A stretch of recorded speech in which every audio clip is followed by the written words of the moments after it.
ነጋገሪያ የነበረው የመቅዲ ከኢቢኤስ መልቀቅ ነው እና በጣም ይሄንን ማጥራትም ስላለብን ያው ማንሳታችን ግዴታ ነው። ከዚህ በፊት እንግዲህ መቅዲ ለአንድ ወር እረፍት ላይ እንደነበረች አንስተነው ነበረ። የአንድ ወር እረፍቱ አልቆ በዚህኛው ሳምንት ላይ ግን ከኛ ጋር ትቀላቀላለች ብለን ነበረ እኛ ያሰብነው። ግን መቅዲ ልክ የአንድ ወር እረፍቷ እንዳለቀ መልቀቂያ ወደ ጣቢያው አስገብታ ነበረ። ያንን ካስገባች በኋላ ደግሞ ከጣቢያው ማኔጅመንት ጋር ከኤችአር ጋር ንግግር ላይ ነበረች። ስለዚህ ያንን ንግግሯን ለመቋጨት ሰኞ ላይ ቀጠሮ ነበራቸው። ሁላችንም መላው የቤት ሰራተኛም ይሄንን ነበር የሚያውቀው፣ ማኔጅመንቱም ጭምር እንዲሁም እኛም።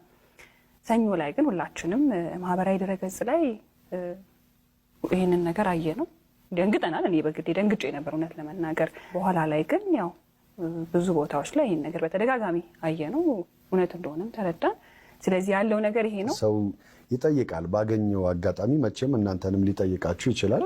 ስለዚህ እኔንም እንደዛ ሲጠይቁኝ ወዳጆቼ አይ በሚቀጥለው ሳምንት አብረን ነው ወደ ስራ የምንገባው ብዬ ነው እኔ ራሴ የተናገርኩት። እንደ አዲስ ነው ሰኞ ዕለት ያየሁት፣ ሳይሆን ከህዝብ እኩል ነው የሰማሁት። እሱ ብቻ አይደለም፣ እዚህ መታ መቅዲ ያው በአካል ብንሰነባበት በጣም ደስታችን ነበረ።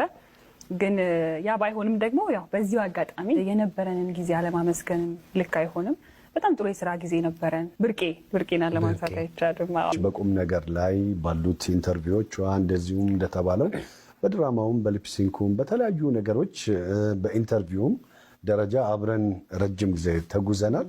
ከዛም በጣም ደስ ከሚሉ ስራዎቿ ጀርባ ደግሞ የምናመሽባቸው ሁኔታዎች አሉ። እስከ ሌሊት የምንቆይባቸው ስራ ላይ የምንቆይባቸው ጊዜያቶች አሉና ከቀን ጀምሮ እስከ ሌሊት ብቻ መሳቅ ነው፣ አይደክመንም። መሳቅ፣ መጫወት፣ ደስ የሚሉ ጊዜያቶች ነው የነበሩንና በሰኞ ዕለት ባየኑ ነገር ሁላችንም ያልጠበቅነው ነገር ስለሆነ ሁላችንንም ትንሽ ስሜታችንን እንትን አድርጎታል። እኔ አሁን የትኛውንም አይነት የስራ ዘርፍ ስሰራ ከየትኛውም አይነት ድርጅት ወይም ስራ ስንሰራ እየተማረን እርስ በርስ እየተማረን ከማኔጅመንትም ከዳይሬክተሮችም ጋር ሁሉም ከካሜራማኖች ከሁሉም ባለሙያ ጋር አብሮ በመሆን ነው የሚሰራው እና እኔ እየተማርኩ የመጣሁ ሰው ነኝ እና ከሷም ተምሬያለሁ። እሷም ደግሞ በስራዋ ላይ ኢምፕሩቭ እያደረገች በጣም ደስ የሚሉ ስራዎችን በሁሉም ደረጃ እየሰራች የመጣች ሰው ነች እና የመቅዲ እኔ